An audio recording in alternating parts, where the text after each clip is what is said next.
please type them in the chat box, and we will address this during the later stage when we are done with the presentation. Thank you. Good evening, and Bu, I will help you as much as I can. Yeah.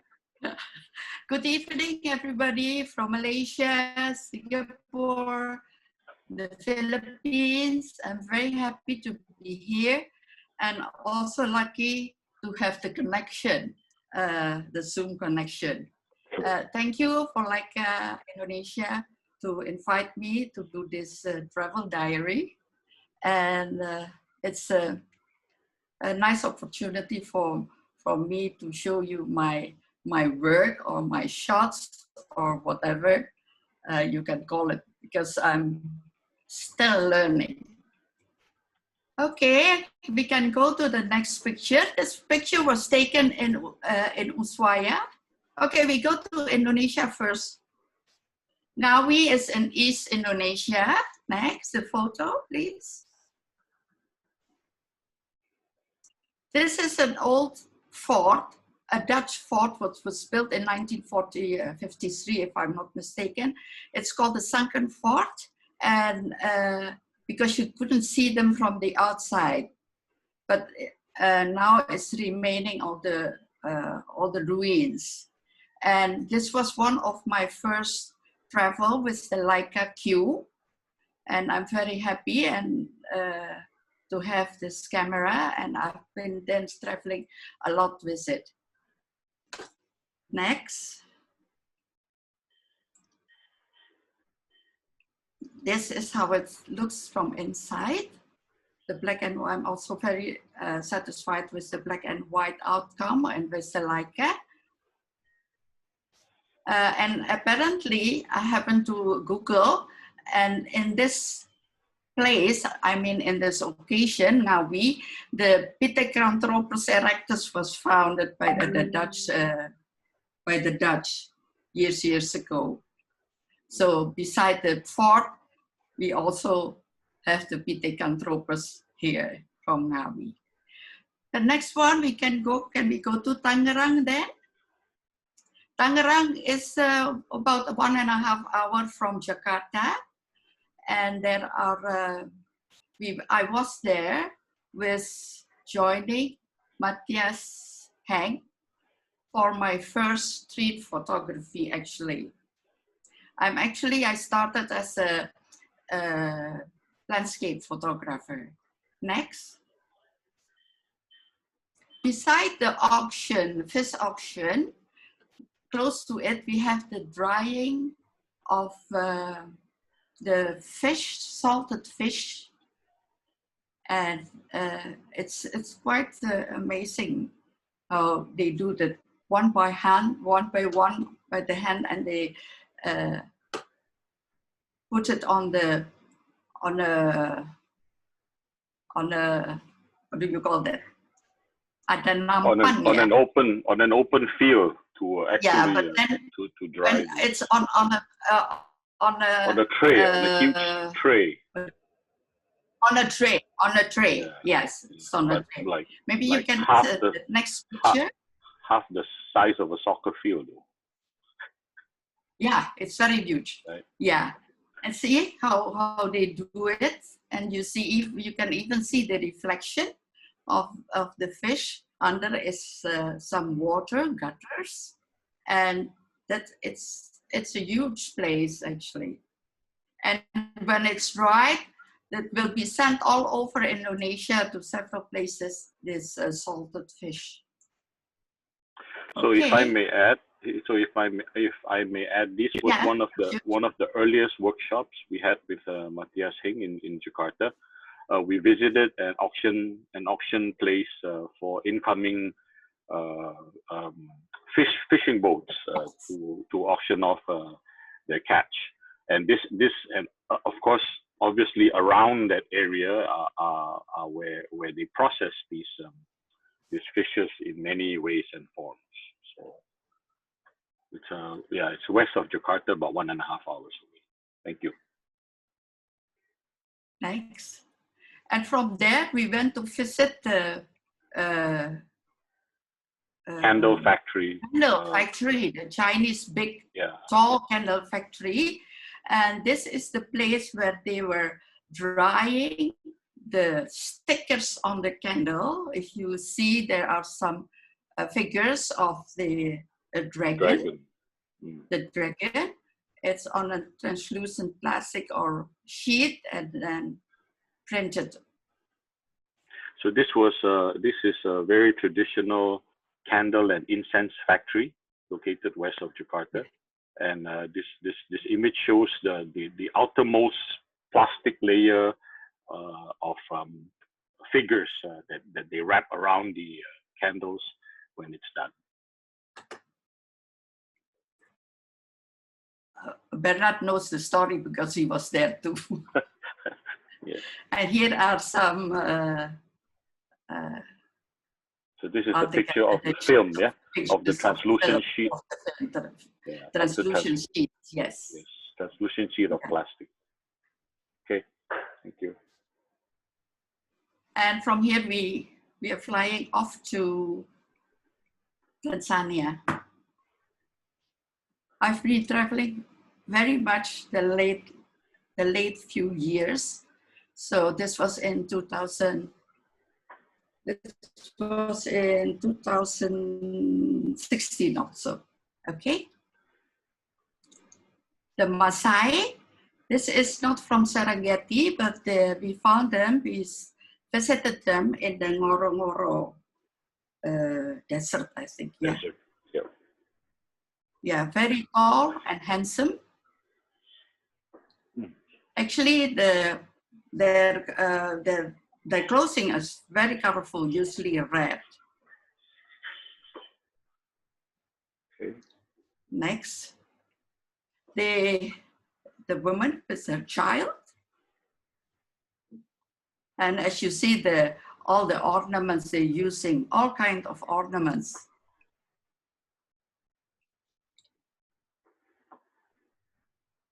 Next. I love trees, and this is the tree of life, the baobab tree, and they can grow old, very old. Just in 2011, a 2,000 years old, 2,400 years old baobab tree died. It's a pity. Oh no. 2,400 years old and they are actually originally from Madagascar. But lately they are dying off of the drought in Africa. And it's the tree of life because they give shelter. The bark can be used as clothing, and the bark is also a bit like cork. And the animals can suck water from the outer side. So it's really a very, very important tree actually there. But it's a shame that it's dying off. There are many kinds of baobab tree, and they are really, really beautiful. So sorry. So maybe we can just go a bit into this tree. So this tree is called the tree of life because it serves many purposes. The diameter of this tree can be about 17 meters. Yeah. Yeah. So it can be up to 17 meters. Up to 17 meters. It retains a lot. It retains a lot of water where the animals can suck the water out of this bark. Yeah. Especially the elephants. Okay, and then the bark is also used as clothing for the tribes. Yeah, clothing, and also as a are rope. There many you of can such make trees? Rope of it. Are there many of such trees in that area, or are they quite spaced out? Yeah, in Ngorongoro there was quite a lot. In Serengeti, the northern part of Tanzania, of Serengeti, not so much. Okay. But you have many kinds of of a baobab tree. Okay. Many varieties. They are very beautiful.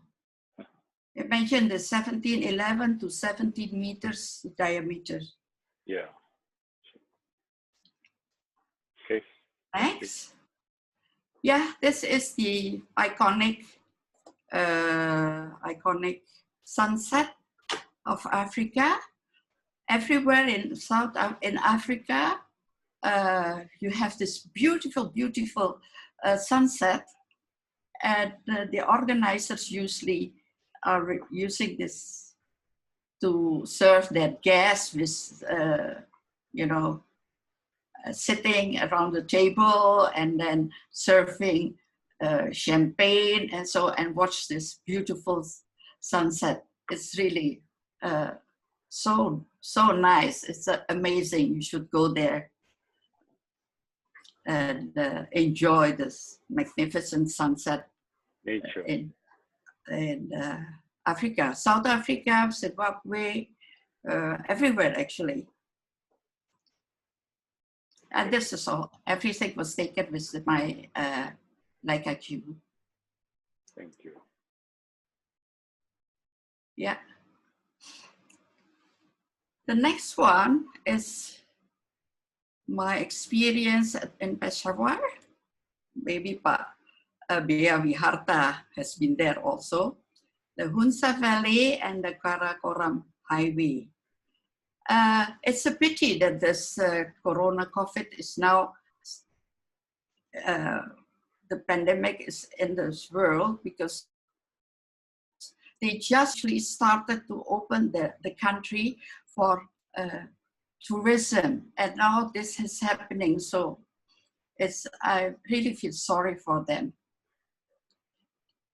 Hunza Valley and the Karakoram highways is a very, very beautiful place for the scenery, and the people in Pakistan are, according to me, very friendly.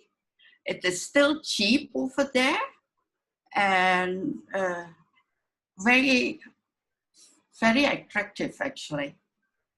Let's go and see the pictures. This is the Hunsa Valley. So it's amazing actually to see. In Pakistan, you wouldn't expect to see this kind of scenery, but it's cool, and it was starting in autumn.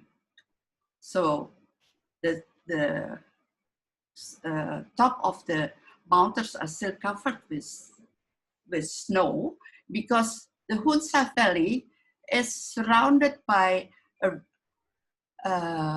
mountain range, there are 7 mountains with a height of over 7,000 meters, 7,800 meters. And it's also a place for hikers and rock and mountain climbing. When the pandemic is over, I think you should go there and help the people with their tourism, because it's beautiful. It's really beautiful. And still cheap. Next. This is in Peshawar. And the traditional tea, they don't drink coffee, they drink tea. And it's like people are ordering also the tea, and somebody comes like a Gojek here, and then they will bring it to the customer somewhere else. But you can also have a drink over here. The tea is good, although if you see the teapots, it doesn't look very clean, but actually they are clean. And we all went there, 7 of us, and we had our tea and no diarrhea, everything is okay, so that was good. Yeah, we also had a very good meal somewhere else, and cheap, and the mutton is very, very good. The grilled mutton is really exceptional. And all the other dishes are also very nice. And the people are very nice. But if you go there with friends also, everybody will come to you and ask to take a picture with you, and even asking for your WhatsApp. And they will send you the pictures they took also. It's quite nice. But for a day, it's okay. But if you're staying there for 2 days and all the time you're, surrounded with the people like that, then it's sometimes also a bit a hassle, a bit of a hassle. So this is still in Pakistan? This is in Peshawar. Peshawar is one of the oldest cities in Pakistan. Oh. And it's actually before crisis was there already, of course, as a small village maybe. It's actually very close to Afghanistan. But it's very safe. And a friend of mine, when I uploaded one of the photos, they said, "Aren't you afraid to be kidnapped?" No, they're all very friendly. So it's after Al-Qaeda has been killed, I think it's okay. And the roads are very good. Most of the roads in Pakistan are good. They were built by the Chinese, and the Karakoram highway is still under construction, and it goes all the way to Xinjiang, to Kashgar, all the way. But I won't suggest you to go overland, crossing the border from Pakistan to China. It's such a hassle. Every time you have to stop and show everything. So it's better to fly. Don't go overland from Pakistan into China. Next. I was very lucky to have this. I could take these pictures. These women are wearing the burqa, and they were just turning their head when I could take this picture. And actually, they are sitting there in front of the bread seller, because asking for begging actually for a piece of bread. But if you look at their clothing, they're very quite nice actually. Also, although you don't see their faces, but that's how. There are actually not so many who are using this kind of burqa anymore. Usually, you could see their eyes, and so. So these are actually beggars, right, Bu, you were saying? Yes, go ahead. Yeah, so they were actually beggars who are waiting. Waiting to get the, piece of bread. A piece of bread. Yeah. Okay. But it's a very hustle bustling city. Market. The city is very, very lively, actually. Maybe also after so many years of stricken by the war. Next. This is just a child. She was walking behind her mother, but if you look at her face, it's actually a sad face. And I think that life is still quite difficult.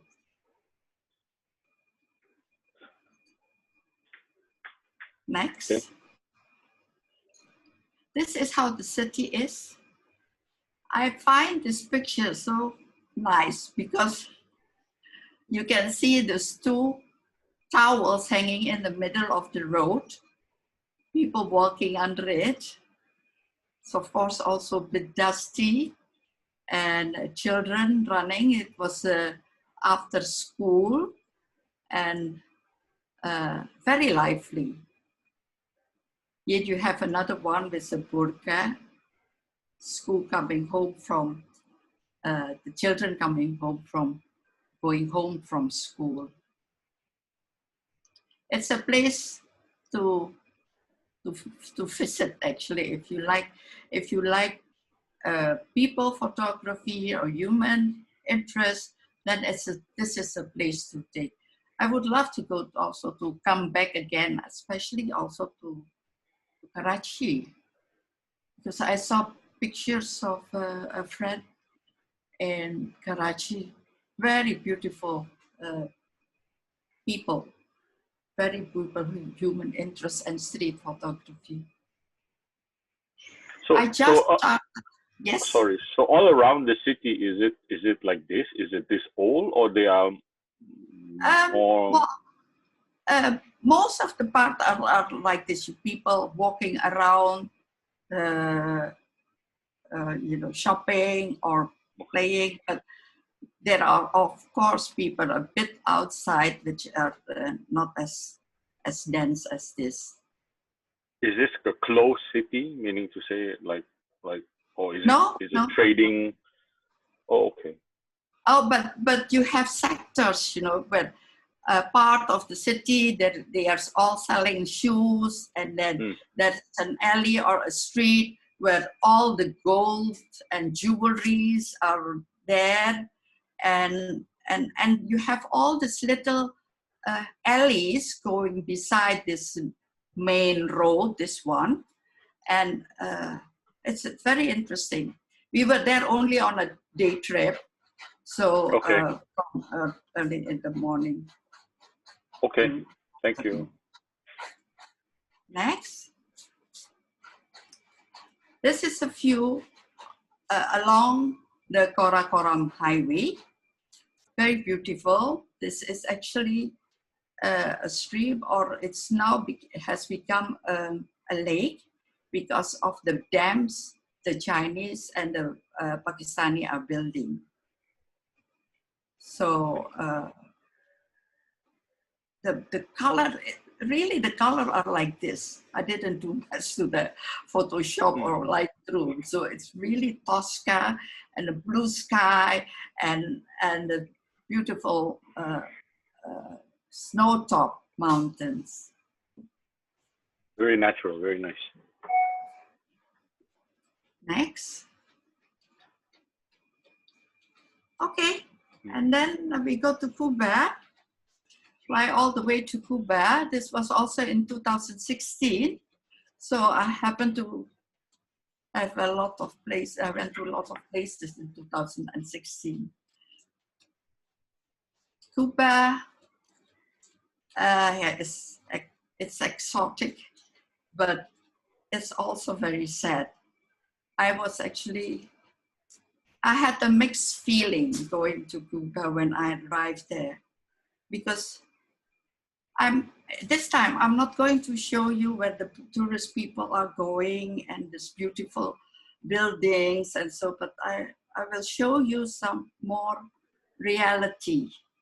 This is where the people are living in a good part of the city of Havana. But then if you go further in, even when we were staying in Casa, in the Casa Particular, those are the bed and breakfast, something like that. And the rooms are very clean, nice, and always checked by the government for the neatness and the cleanliness, and also for the breakfast. And those who has room and can rent out the rooms, they are living in a better condition. But the others are living in a very difficult and very modest condition. Like, for instance, a doctor will earn around $30 to $50 a month, although they get pension, although the children can have free education, but it's still impossible to live a decent life with such little money. And I see the next picture, yeah. So you went, your visit to Cuba was prior to to America? That was prior to Obama. Ah, okay. So Prior to better the now. visit of Obama. Okay. Yeah, I was there in February and Obama came in March, but I don't think there is much changes after Obama also came. Yeah. See, if you see at this picture, you see all this dilapidated houses, and yeah, it's and inside it's also had the peak in the very old, shabby, because they don't have the money to even, you know, even to maybe to paint or to recondition have even decent furniture also. Okay. Yeah, it's impossible with $20, $30, $50. It's impossible. I find it very, very, very sad, and especially these people has been living in this condition for over 60 years. It was in the year of 1559 that Fidel Castro took over the country. And then everything went down because of the how do you say that? Socialism. The no. Or the embargo. The embargo, yes, for the embargo. So it is a very difficult situation. Yeah. And but it was good that I was saying with my friends in the Casa Particular, because we could have interaction with the local people, and we could talk about it, about the condition. They have free education from kindergarten up to university, and the standard of education is very high, and the medical school is also very good. Usually, all the people from other countries are asking also for their expertise, like they went to Russia and so on. Next.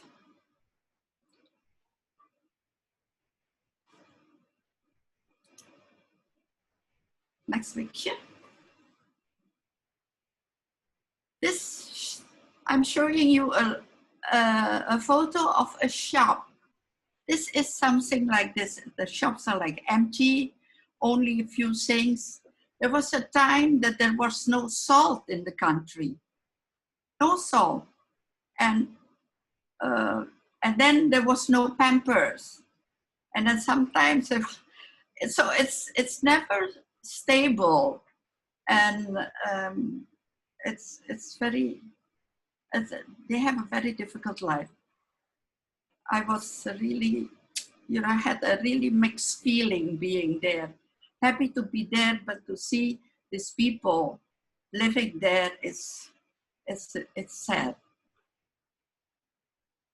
And the workers here are all government employees, and these are the people even sometimes to buy shoes or to buy other things. It's very difficult for them. Yeah. Next. Okay. This is what you see. As colorful as it looks, sometimes the condition is not as colorful as it looks. Yeah. Only at the places where the tourists are going, as you see here. And the building here and the second picture on top, you still see old building, but actually they're beautiful buildings because they were actually also around 300 years or so, 400 years occupied by the Spanish. And the buildings, if you're on the bottom left, you see all these beautiful buildings. And now they are starting to renovate, and most of the beautiful buildings are becoming 5-star hotels. 5-star And hotel. Okay. Yeah, 4-star, 5-star hotel. And internet is very difficult. You had to go to the park. Internet is only available in parks. So if I want to send a message or so, I have to go to a park and then get the internet over there. Or you stay in the 5-star hotel, of course. Okay.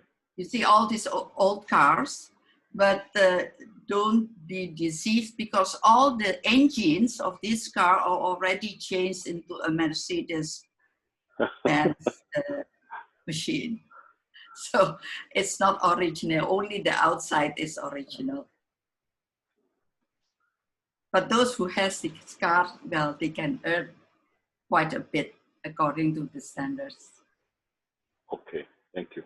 Okay, next. This is how the people are living. If you see on the picture on the left, the road condition, the dilapidated houses, yeah, and the people. Luckily, that the city is actually colorful because they are using colorful paint to paint the houses, especially in the tourist area. Here on the second picture, you see an old man, but this beautiful lady is also carrying carton boxes. And this is how their lives are. And every time if you see a queue, it means there is a bank or it's a telephone office or it's a government office. Everything is with a queue. So a queue, a line lining up. Line, yeah. People queuing to enter the office, even in the pharmacies also. Okay. Bu Hermandari, there's a question here asking if all these pictures are taken with the queue or do you use also? No, this is all taken by queue. Okay. Only my last pictures. Okay. These are all taken, and all the others are all taken by queue. Okay. Well, Thank you. I have to promote queue, isn't it? No, it was just a question in the box. Thank you. Yeah. Okay, of course I try to, but I'm very happy. This is also from Havana. I went to Finales. That's the place where they grow the tobacco. Also another sad story, because these people are growing the tobacco. They get seeds and fertilized from the government, and they have to plant this. But 90% of the crop, they have to give it back to the government. They only get 10% of their crops. And well, I don't think that's why they are not so diligent to plant this, because everything goes practically to the government. But the tobacco is still better than the sugarcane plantation. When we were driving from one place to another place, you see lots of sugar plantation, but not well managed. Yeah. Not well managed, quietly bit neglected, and so. And yeah, it's difficult for them to cope with their lives. And also along the between two cities or two places, you see a lot of people standing along the road with the luggage or the backpack or the suitcase, because the public transportation is very bad. There only goes, I think, once a day, where a bus goes from Havana to Finales and then back to Finales, and there's no regular transportation. Sometimes they also hiking to get a lift from people who wants to take them. But as you see, the tobacco leaves are very, very nice, very good quality. Next. Here is how they hang the tobacco leaves. And next. This is actually a picture also in Finales where I think they just have taken some sugar cane. Sugar cane. Harvested the sugar cane. Pardon? Harvested, dipanen kan Bu? Yeah, dipanen, harvested. Yeah, harvested the sugar cane. Yeah, yeah. Okay. Yeah. Next. A few pictures. The left one on the bottom, the left picture with the green. The interior of the house. The interior of the house of the farmer. The plantation farmer, the tobacco flower farmer. Okay. Yeah, very, very simple. It's all wood. Lucky they're living in a sunny country, yeah. So there's no real winter also. These are just some, and this is they are also eating ubi rebus, cooked cassava. Cassava, and still very traditional with food and so, and in the very modest kitchen. And the other picture is just a picture. So I think just to recap, I think with this experience, you found out that these plantation tobacco leaves, plantation workers, even though they are subsidized by the government, 90% of what they planted have to be returned, given back to the government, yes. Right? Which makes yes. Them not getting too much out of it. Hence, the very basic and simple living conditions that they go through. Yeah. So even if you have a cow, you are not allowed to slaughter the cow, even if you need to. You have to ask permission. Oh. So okay. It's in the market you won't see any meat. It's mostly pork and chicken. Oh. And chicken are imported. I don't know why they import the chicken from Brazil. Barter, maybe. Yeah, maybe barter. Okay, thank you. Colorful, but reflects a different story. Yeah, and this is when we went to this tobacco plantation, and as a gesture, we just bought their hand-rolled tobacco, hand-rolled cigars. Cigars. In the traditional way. So the 10% crops that they leave themselves with, they hand roll it and they sell it. Yeah, themselves. They sell it, or maybe they also sell it to others. Yeah. Okay. So it's very Okay. Before we go on, just a few more questions. Number one. Yes, please. Yes. Do you use manual mode for the queue, or you leave everything to automatic? No, I usually do. I use manual mode. Oh. Using manual. For everything, for the speed, for the aperture. Yeah, mostly. Okay. I was still learning at that time. Okay. So sometimes I had got the wrong aperture. Sometimes it's the wrong speed. But anyway, I think it came out quite okay. Okay. Next question is how do people react when you take pictures of them? They're okay. It's completely different than Bolivia, for instance, because and usually I give them a smile or not and show my camera, and then it's okay. Yeah, but in the rural areas, they're very welcoming, so it's okay. In the rural areas. Okay. Yes, yeah, like Finales or the other places. Yeah. There's a comment from one of the participants, beautiful captures of humanities, a lady of a big heart. Thank you for sharing. Welcome. Question from Budila. I'm intrigued to ask you about your Peshawar experience.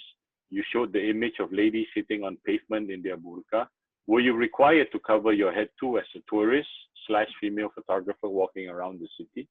In Pakistan? Yes, in Peshawar. Peshawar. No, I didn't have any head covers. Okay. Actually, for foreigners, it's okay. Especially in Islamabad, they're very, very friendly, and it was amazing. I went to see the prayers in Islamabad. In the mosque, also the women are of course separated from the men praying, but the women, they don't change into using a mukana. They were just using their clothing and covering their head to do the prayers. It was surprising for me. So they don't change into mukana. Also, they were just wearing their long dresses and their the dress they use and cover their head. And so it was, I was actually surprised. Okay. But thank you. I only went to Islamabad and the Hunza Valley and the Old Silk Road and Peshawar, but I don't know, maybe in Karachi. Okay. Because Budila says in Iran, all female tourists must cover their hair. Pardon? Budila says in Iran, all the female tourists must cover their hair.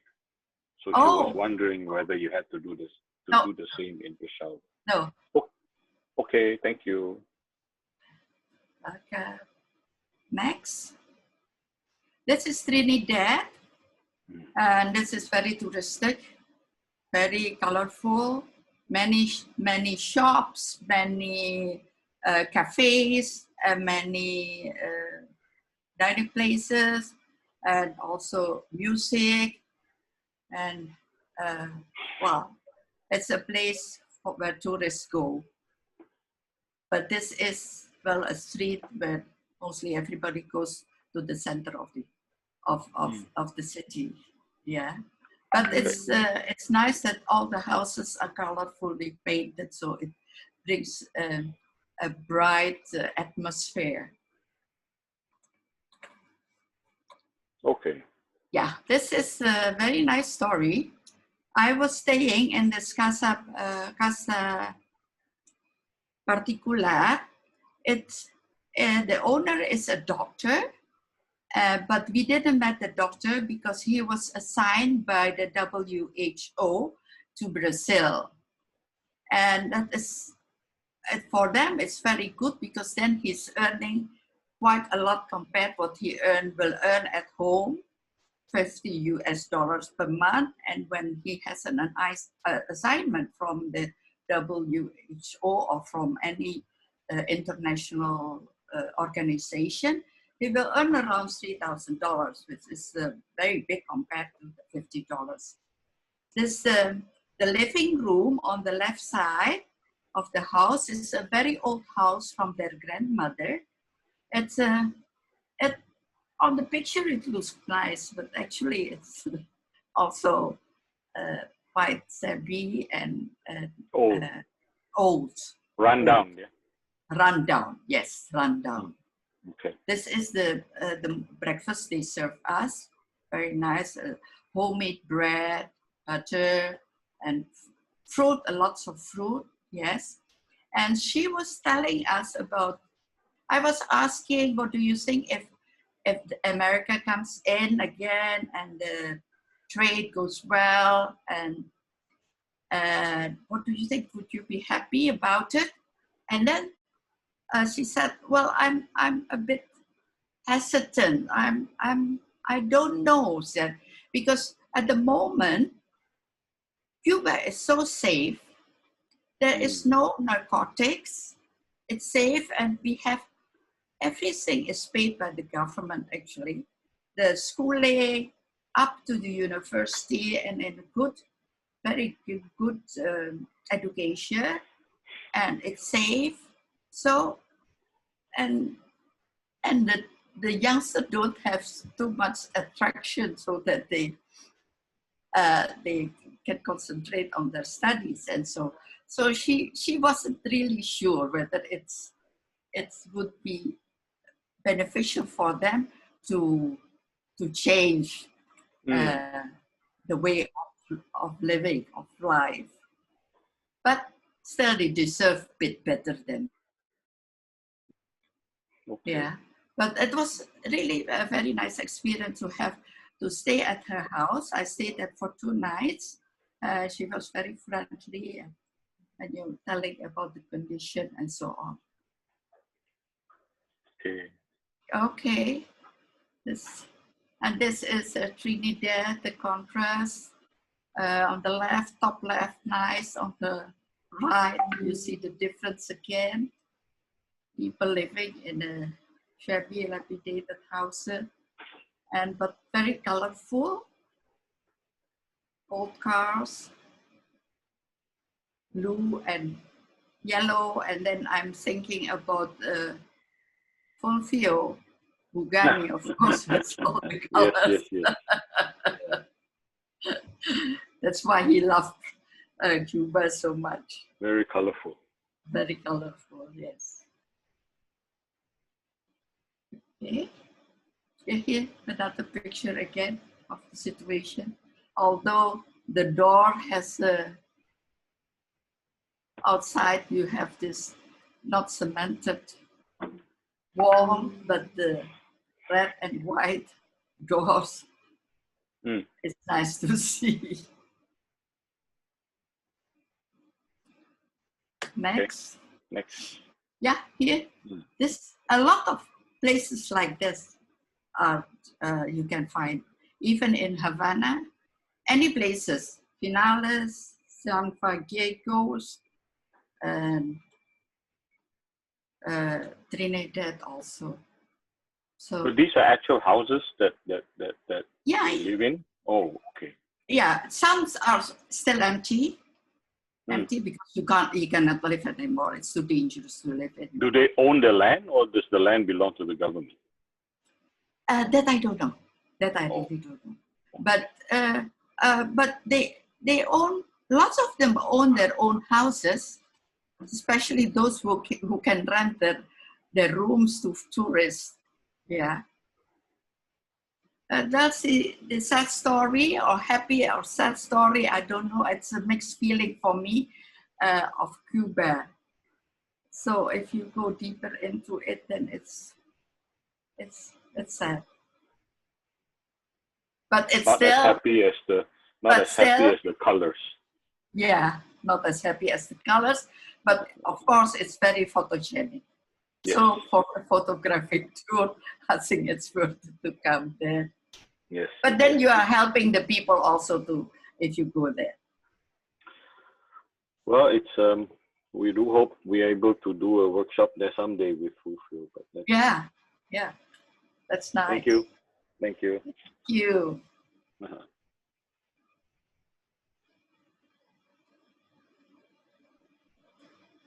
Bolivia, another sad story. Well, sad. Which year was this, Ibu? Which year did you go to Bolivia?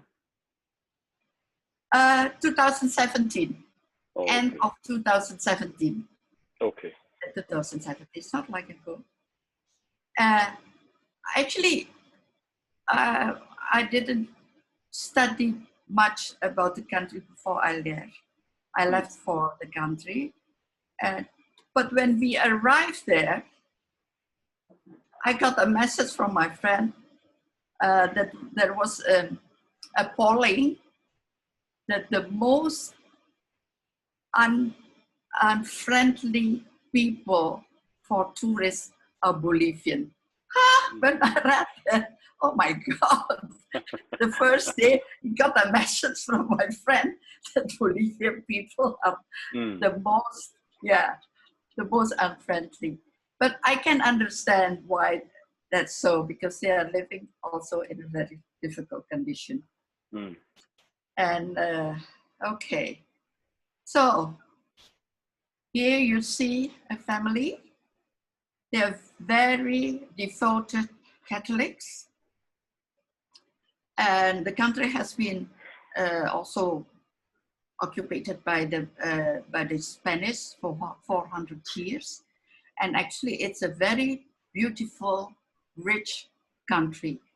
But all the mines, all the richness has been exploited by the Spanish and taken back to Spain. Oh, wow. So this is a condition. I couldn't take a lot of pictures of people there. Everything was like candid, stolen pictures. And like the picture on the right side, it was taken from the car. From the car? From the car, from my Okay. where I was. Okay.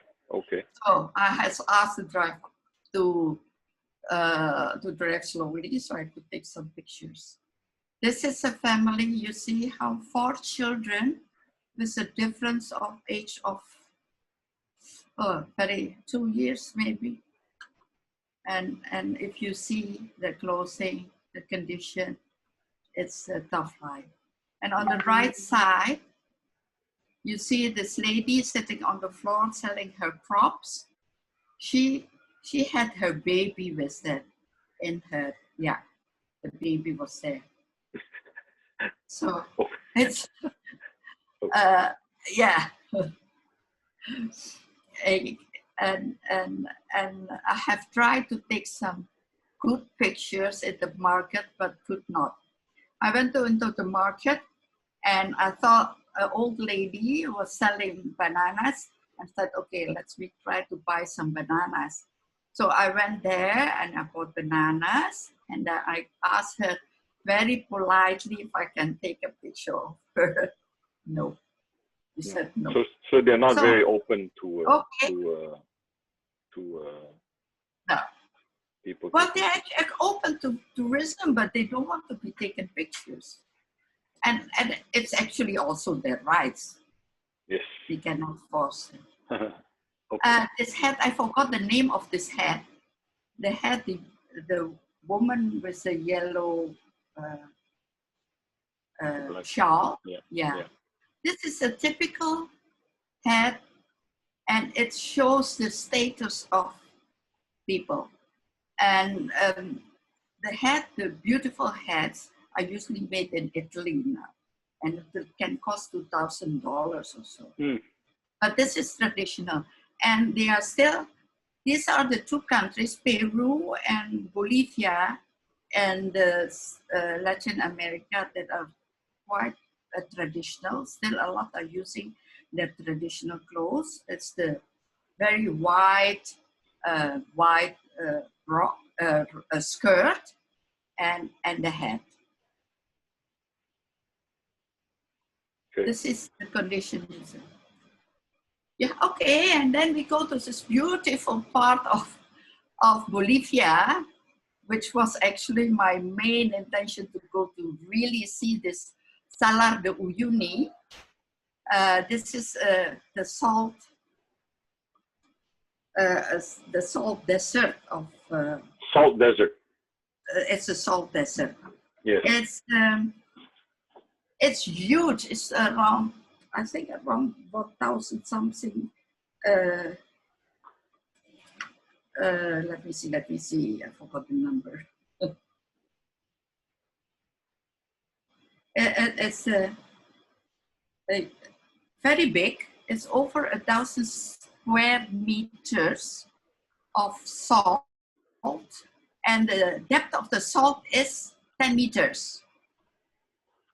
This is the dry part of the desert, where we had our lunch, served with wine, and and a very good meal. And the altitude, even there, the altitude is around 3,300. So if you are not good in, you have to be careful for the When you travel there because of the altitudes? Yeah, of the altitude. Thin High air, altitude. Thin air, yeah. Okay. This is around 3,300. And the depth of the salt is around 10 meters. And they export a lot of salt. You should send it to Cuba. Yeah, they should send it to Cuba. There you go. We have a business. Thank you. Pak Abi, thank you. Pak Abi says and, the Bolivian hat's name salt, is Bon Bin. Hermandari. What's the name? Pak Abi said the Bolivian hat's name is Bon Bin. Yeah. Bon Bin. Okay. Thank you, Pak Abi. Thank you. Sorry, there's a question, quick question, Bo. Yes. You capture beautiful pictures that tells a story, the landscape and its people's expression. What do you look out for when you capture these photos? Do you have a specific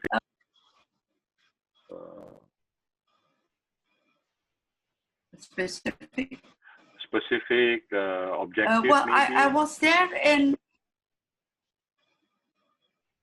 Well, I just love to travel, and I like to travel to places which are not are still developing countries, not the developed countries, because these countries will change. The people will change, the culture will change. So it's all this country now before everything becomes very more so. So that's why I'm trying to visit all these difficult countries first, and then when I'm 80 or 85, then I will go to cruises. Pardon? Before they then change, I before can enjoy going on a cruise. Okay. Thank you. Thank you. Pardon? No, I'm just repeating. I mean, so you like to travel to developing. The connection. Yeah, I'm just repeating. Yes, still a developing country. Developed countries, so that you can still see the original characteristics of these countries, correct? Yeah. Yeah. Okay. Thank you. Yeah. So Sulena, actually, I'm just reading the questions. There's one more, from Budila. This is Budila. You mentioned most Bolivians refused to take pictures of their photograph. Did they poorly just refuse to expect money from you? No, they didn't ask money, but they just don't want to be taken pictures. Okay. So you really have to take candid pictures or still or Okay, thank you. Yeah, but this desert is very beautiful. This is a dry place, and here we pass a place which is wet. Apparently, the evening before it rained, so you see.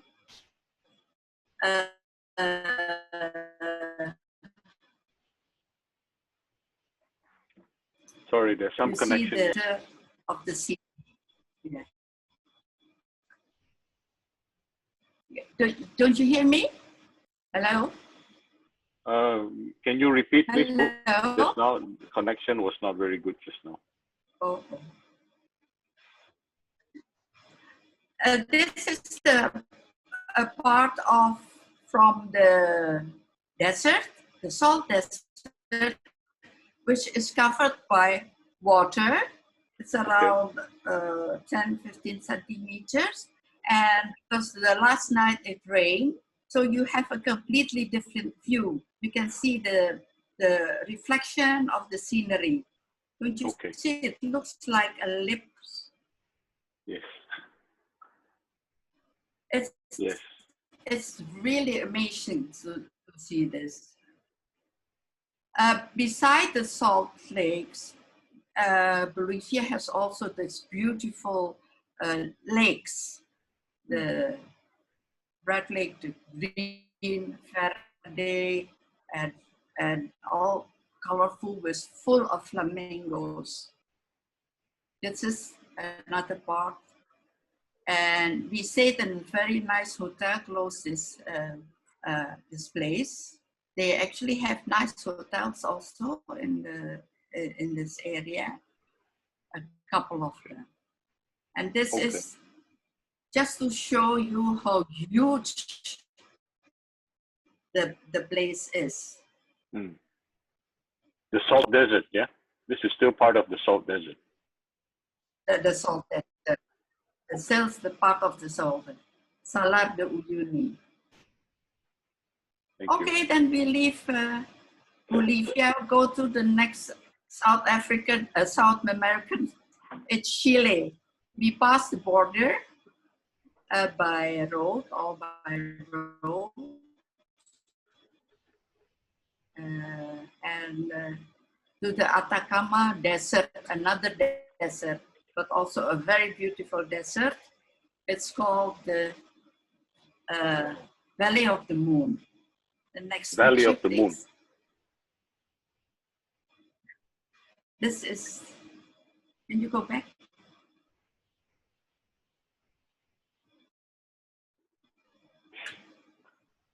Yes, this is the Valley of the Moon. It's a huge park and it's very beautiful and it really looks like the moon. All those hills, rocks, and so key to this because beautiful. Well, I think for those who like to travel, explore Africa and South America. South America. So this is Valley of the Moon book? Africa and South America. Yes, this is Valley of the Moon at the Atacama Desert, northeast of Chile. Northeast of Chile. Next one. This is Chile, already to Chile. And you also see a lot of people cycling, and the city itself close by is very busy with tourists, lots of tourists actually. Okay. So you can rent bicycles to ride around that area? Yes, you can. You can. Okay, thank you. But Chile is a bit expensive, not as cheap as Bolivia. Jacqueline, can you move the screen a bit up because I only can see the picture? Or do I have to? Excuse me.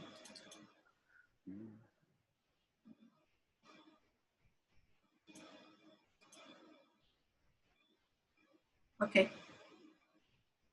Yeah, this is sunset. This is sunset in, still at the Valley of the Moon. There's a friend of mine who was sitting there. A beautiful, beautiful, beautiful, a very beautiful country, but still underdeveloped.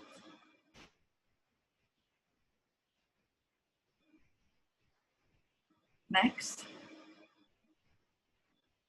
This is the small hotel we stayed.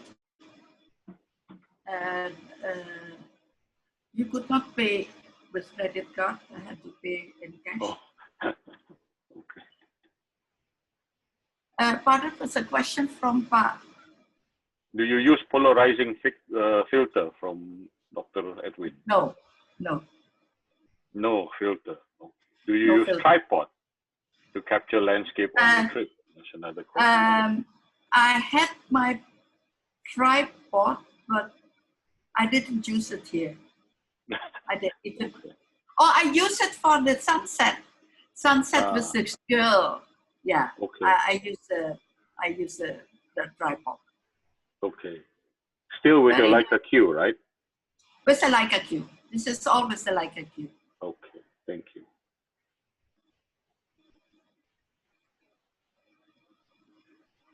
Yeah, Falkland and Argentina. Actually, from Chile, Bolivia, Chile, we were supposed to go to Antarctica by flying from Punta Arenas, a small city in the south of Chile. But the weather condition was so bad in Antarctica, so we were there for 5 days in Punta Arenas, and we couldn't fly because the open space for the plane to fly there and going back has to be at least 4 hours. And apparently it didn't reach that. So the trip to Antarctica was then canceled, and we were given a trip to Falkland Island. And also they were reimbursing us the trip, or given us a trip the next year to Antarctica, but by boat, not by plane. So it was a blessing in disguise, because usually not many people are traveling, especially going to Falkland. And it was nice to go to Falkland, because then at least we saw the penguins there. And can we see the penguins now? These are the king penguins. And a lot of them. They're quite big, 80 centimeters, some are a bit higher. And they look beautiful with their yellow, orange, and the white stripe. And it was the eggs were, the babies were coming out from the egg, and they look quite different. Actually, I don't have a picture of it here. These are king penguins. You have a bigger one, and that's only seen in South George Island. And those are the imperial penguins. Imperial penguins, yeah. Yeah, this is the king penguins. Can we see the next picture?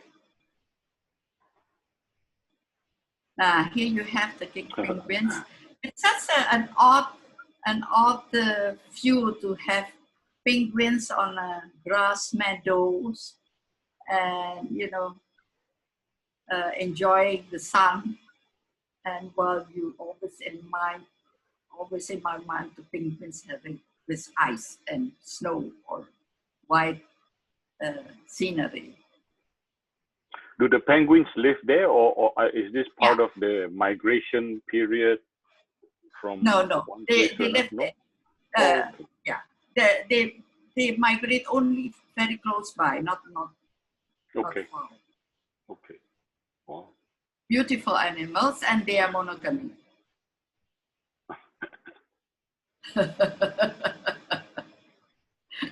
Don't laugh at that. Next.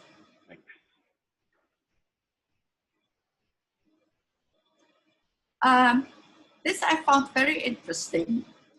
This is albatross bird.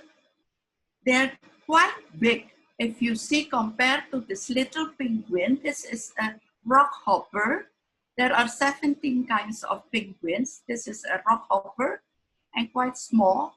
And actually, if you look at them, they look quite nasty, but they are not. And you see at the back on the picture of the left, also babies with still very furry,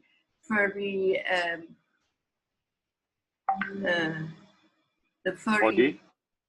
Yeah, the small ones on the left, yeah. The babies, they haven't changed their fur into the adult fur. But they live together with the albatross. The albatross also are nesting here, laying eggs here together with the penguins. Have a look at the beautiful eyeshadows of the albatross. They look so nice. It's like an artist who can do that. These are one of the life. These are also took with the Leica, but I really had to go a bit close to them. And they're not dangerous? No, they're not dangerous. Okay. But the albatross are very great flyers. They fly high and very elegantly. But if you look at how they land, it's catastrophic because they will jungkir balik. They will before if they land, they cannot land. So Mrs. Hermandari says the albatross is a big, powerful birds. They fly majestically, but they have a very strange way of land where they have to tumble and roll over, rough landing every trip. Rough landing. We don't know why. Interesting. Okay. Next, this is just a scenery of Falkland. There are inhabitants there, British people, English people, and at that time we were also served tea at their houses. They baked, and the cruises who are passing by will then have a tea party at their houses. It's also a mean of adding something extra. It's a very lonely life, I think. So is this still part of the British colony, or? I mean, yeah, this is part of the British still colony. Part. Okay. Still part. But although the Argentinian still consider it's their yeah, there was a war here. Their country, part of their country, and it's still called Malvinas. Okay, when we go to, where do we go to? Antarctica. Okay, I think before we start here, maybe we just have to let our participants know that for personal reasons, I think Mrs. Hermandari was still quite hesitant to take her Leica in this Antarctica images, but I'm sure on her next trip she will do it. So the few images that she will be sharing actually is not taken by a Leica. It was not taken by a Leica. Only two pictures I took with Leica because I had to go down, going to the land in Antarctica. I had to go down, going on a Zodiac to go down to sail to the to your land. Spots where you were taking pictures. Yeah, going, and I was afraid. I was not sure of it. Next time we'll lend you a demo so you can try. Well, I've tried in Vespa Abbey. We went to Hokkaido and was covered all with snow and it was perfectly okay. Okay. So good to know. Thank you. It's a great camera. Okay, let's see what we have in Antarctica. This is a picture I took from the boat, of course. Black and white. There are only two pictures I'm showing you because I didn't take much. The next one.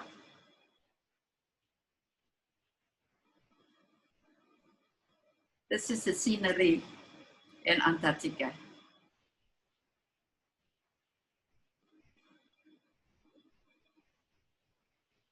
Next. The next pictures are all taken with another camera. So I was using a long lens because for the penguins and all the animals, we were not allowed to get close to the animals. Okay. The seal, the walrus, and also the penguins. We were not able to cross that path. Okay. Going down to the land was also always a hassle because we have to change. We have to have our a double clothes, pants, jacket, backpack, and shoes also. The booze was also all provided by the boat. And after we come back, we have to clean all the shoes and so on, because we were not allowed to take anything from the boat to the land or from the land to the boat. It's just to keep the habitat as pure as possible. This is a seal. I can't remember what kind of seal it is. They look very cute. Next, a penguin.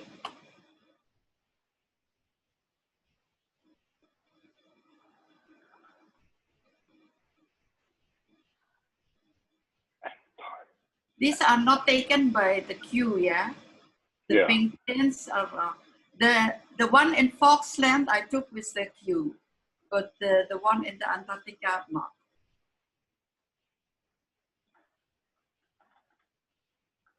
Okay. It's always so nice to see them walking in a row, 3, 2. Yeah, they're so cute, but we can't get close to them. And their nest, although they look very nice, it's awfully, smell is very strong. This photo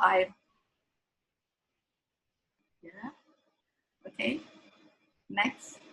This photo I like very much because this is the man and wife were quarreling, and she was asking him, where have you been last night? I had to take care of the children and you go out. And look at him, he was really bending his head, and she was, she was very angry. There's another photos of 3, it was just 3 of them in a row. Was so nice to be taken a photo of. The penguins. There are 17 kinds of penguins. These are the gentos, the most populated, the most in numbers. They can survive because they are now trying to substitute their food from krill to fish. The krill is now, krill are those little shrimps very deep in the ocean, and the whales are eating them, the penguins, and now the pharmaceutical companies are also collecting these krills for anti-cholesterol for the people, and now the lots of few of the types of penguins are the numbers are reduced because it's very difficult for them to get food, to krill, and they could not adapt themselves to get some other kind of food. While the gentos, this type, they now are also eating little fish. Yeah, I don't know why people also need to eat krill. Next.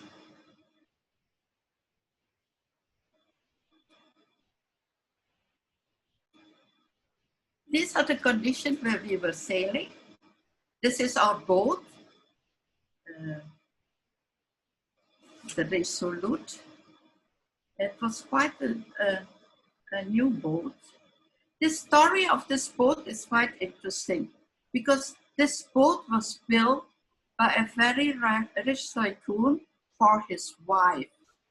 But apparently she didn't like to be on a boat of a seasickness. So many years it was just harboring somewhere in, I don't know where, in Europe. And then they changed this into a small cruise. Mm. But very luxurious, and it's worth it actually to go. It's not a difficult trip actually going to Antarctica. It's only a bit expensive, of course, but the food was good, and the daily plans or the daily excursion and also the workshop they are holding and so on are very nice, very informative, and a very nice library and so on. And You mentioned there's a lot. Sorry, go ahead. Yeah, and the staff was all mostly from the Philippines. Yeah, the cook was from the Philippines, and but the chef was from somewhere else, from East Europe. But it was okay. So we got quite a variety of food, but still, as Asian, of course, we had somebody brought rendang, and sambal was always with us, you know. It was an enjoyable trip. Maybe Ibu, you can talk a bit about one you mentioned about those research centers that a lot of countries have, and the other one is that the Drake Passage, the huge wave. Yeah, I forgot about that. Going by boat from Ushuaia. Ushuaia is a small city on the tip of Argentina, the south tip of Argentina. Why the last year we wanted to fly is to avoid this Drake Passage. Because the Drake Passage is very well known for the high waves. It can go up to 15 meters. We had up to 9 meters, but because it was at night, I didn't have a problem. I slept. But I heard only bottles falling down, yeah. And a friend of us, they forgot they had the bottle of Coca-Cola was swept down, and they had to clean in the middle of the night the Coca-Cola on the floor. But we had a few days that it was quite rough, and all the in the dining room, all the cupboards were taped. No. Otherwise, everything will fall down. So we had to walk holding things, holding on things. But it wasn't that bad. I didn't have so much problem with that. But some of the friends were motion sickness. Yeah, they were seasick. But everybody had this patch behind the ear to reduce seasickness. Okay. But and another thing, we also went to several research stations, and the research station from Ukraine was very interesting. Actually, formerly it was a British research station, but in the early 90s, I think they handed over. No. After the Petrioska of Russia, where Russia had Perestroika. Gorbachev. Yeah, the British gave this research station to Ukraine, and it's a very nice station. They are all year. They have people living there, and they are also making their own vodka, and they're living with lots of penguins around them. And you can actually also send a postcard from that station, and you will receive it after 4 or 5 months at your house. I didn't do that. There was a long queue. But what So, do they? What research do they do? Just everything about. I think it's more or less about global warming Okay. and all this kind of thing. Yeah. Okay. I have a question. Pa Andre is asking whether you shoot RAW or you shoot JPEG. But I'm always shooting raw. Oh, Raw wow. and JPEG. Raw Oh, and both. JPEG. So that I can see. Just a little about clear always believed to be much higher quality than fish oil. Andrea, I've answered your question. Yes. And, yeah. And Frodila, yes, it is. It's better. But then you are taking the food of the animals. Now they are dying. Thank you all for your comments. Great scenery, great shots, cute, real. Okay. Is this the last picture? No, you have nicer ones. Yeah. There is a Willamina Bay. I don't know what they call it, Wilhelmina Bay. It's, I think, from the Dutch Queen. The Yeah. Dutch Queen. Hmm. This bay is full of whales. It's amazing, and every time whales come up or the tail comes up, we were shouting and so happy to see that. It's like children shouting. And I took this with my long lens, and it was one after the other. I have a lot of pictures of this, all these tails of the whales. But unfortunately, no one got only one person. Luckily, it's before we went down to go to this Wilhelmina lake or bay, that this guy, one guy, was actually shooting to something else, but then a big whale jumped, and he was the only one who got the shot. He was very lucky. The others, we all only got tails. Tail day, not a head day. Whale tail day.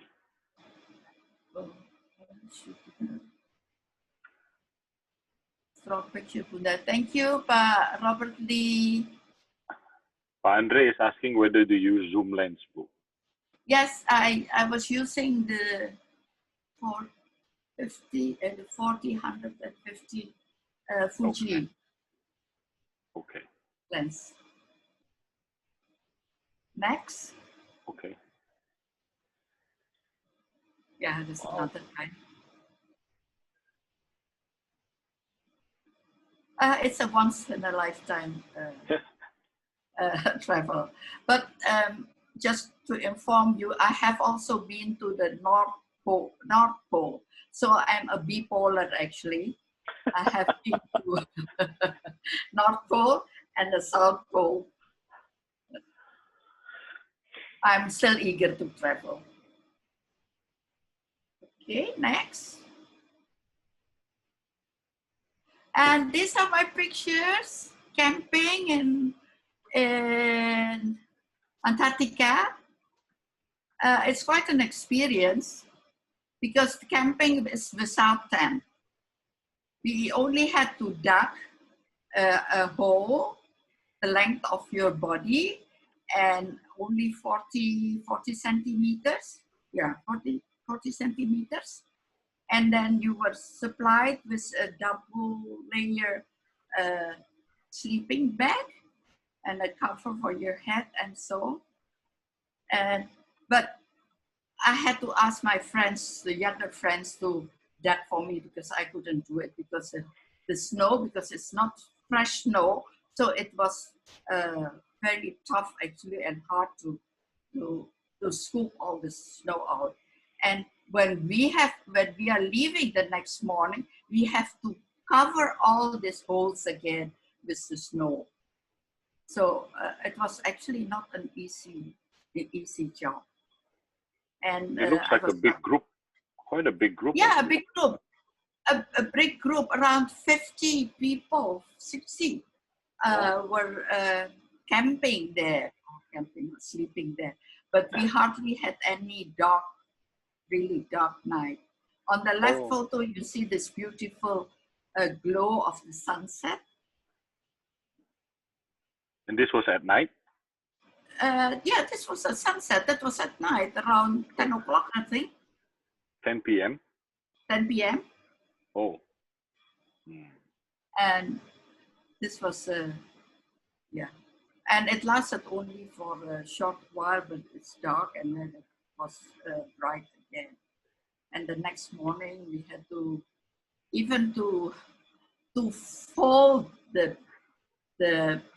sleeping bag is already a manage. I just left it to my friends. Please do it for me. I cannot do it. And they were shouting, "Ibu curang, Ibu curang." Thank you. Well, it's the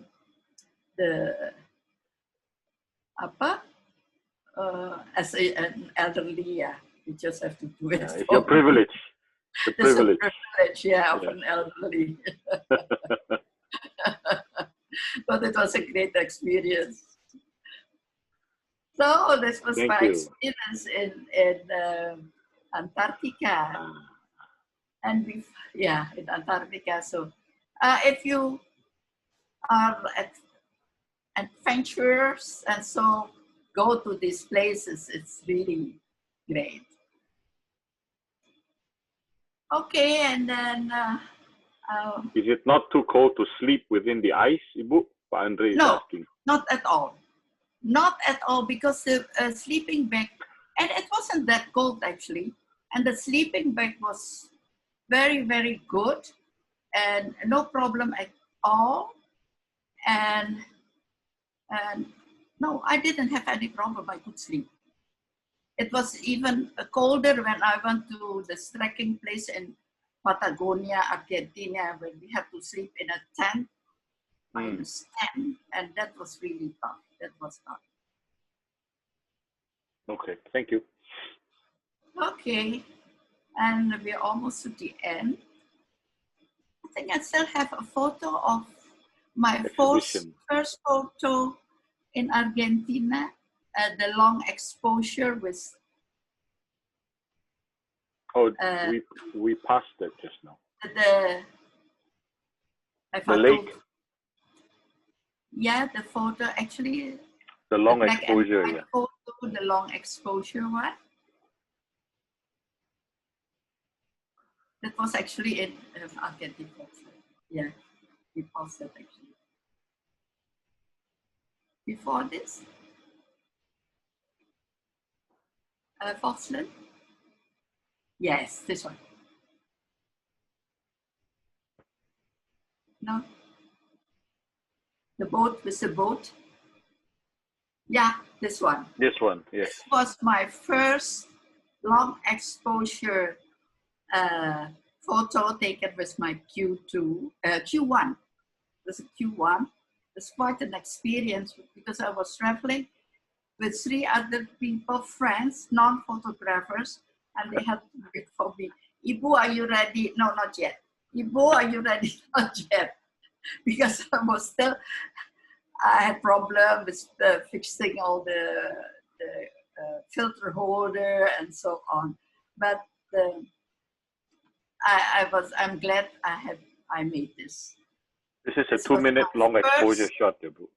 Yeah, this is my first long exposure shot with the Q, a 2 minutes one. Thank you. So, and then, okay.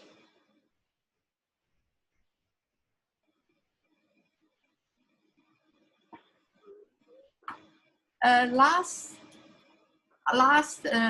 September, I held an exhibition, a joint exhibition with other photographers and artists in Jogja, the Jogja Gallery. It is called the Abad Photography 4. It's the fourth exhibition.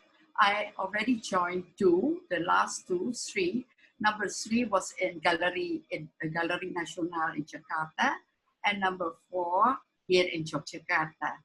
It was quite a challenge for me to join this because every artist or photographers were given a room, and I was given a room 5 times 6, and I could do anything with it. I was really a bit, I had thought, oh, shall I take it or not? Then I said, yes, okay, I will do it. And I thought, what shall I do with this room? 5 times 6. I don't want to just, hang photos. And I thought, let's make an installation. So I thought, let's make, because I really love forests, trees, and nature. So I thought, well, let's make a forest with hanging all these photos of the trees. So I made all the walls, I covered with photos, all taken by Leica, photos black and white of forests, of savanna, and the desert. They start from the forest, and later, if they cut it down, it becomes a savanna, and at the end, it becomes a desert. But in the center of it, I hung photos of trees, of forests, of trees from Indonesia, from Ireland, from South America. And these panels were high around 275 and the width of 90 or 95 centimeters. So you see here, the room was filled with all the trees, and it was like entering a forest. If you enter the room, you go in and you can see different kind of trees. And the exhibition was quite successful. And I wrote a small poetry. So, sorry, maybe I just recap a bit. So this exhibition is one of the cultural events that one of the many cultural events that we have in Indonesia. So Mrs. Hermandari was given a room 5 by 6 meter. So basically, she could do anything with it. Not wanting to just hang frames, she decided to do an installation where they had panels made, 90 cm by 2.75 meter panels, double-sided panels, and she printed out these images of trees, and these panels were hung from the ceiling to give people a visualization of a forest itself. And then she added a short poem, which she will do a bit of translation here.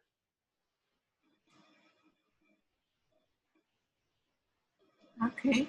Are you going to do the translation? No, you can go ahead. Yes. Well, I'll just read it. You read it then. Nafas bumi kita, nafas kita semua. So the breath of our earth is all our breath too. Our forest, hutan kita, nafas kita semua. So our forest is also all our breath. Yes. Tetes-tetes air mata mengiringi pohon-pohon berjatuhan karena keserakahan, karena ketamakan. My tears are dropping like the along with all the trees being cut down and because of greed. Greed. When will this stop? Kapankah ini akan berakhir? Kapankah kita akan sadar? When will this stop? And when will we humans realize or sadar? Thank you. Kapankah kita akan sadar? It's actually the greed, and now we are facing this global warming, and the ice are melting. And this year, Antarctica has reached its highest temperature of 20 degrees, which has never happened. So even more glaciers and ice are melting, north and south. Please. I think we're also faced with one of the fastest deforestation. Yeah, right. In the world. So okay. I think I end my presentation. I hope you have enjoyed my my presentation from all over the world. It's just a part of what I have seen so far.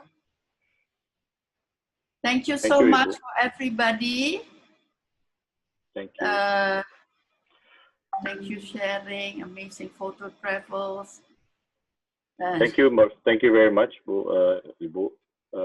I think anybody who would like to comment or would like to chat with Ibu, please unmute yourself. We'll just allow a few more minutes.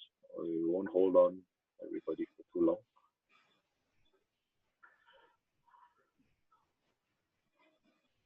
Thank you so much, everybody.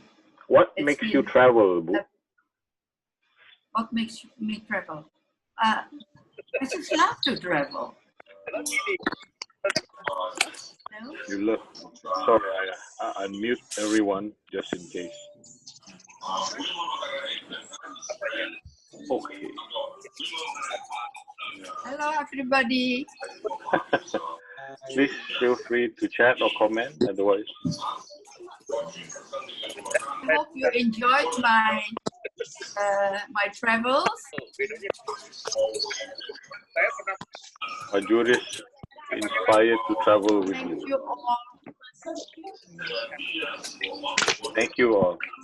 What makes you travel? I just love to travel. I've been traveling since young, and I'm almost 77. I still love to travel. I hope this will go away fast, but that I can start traveling again. Okay. So thank you, everyone. We won't keep you any longer. Thank you, Ibu, for sharing. Yeah, thank you, Leica. Thank you, everybody. Stay safe, everyone. We will see you again in our next session. Thank you. Good night. Thank you. Bye-bye. Thank you. Bye. Thank you. Thank you, Parabas. Thank you, Bobby. Bye. Good night. Thank you. Good night, everyone.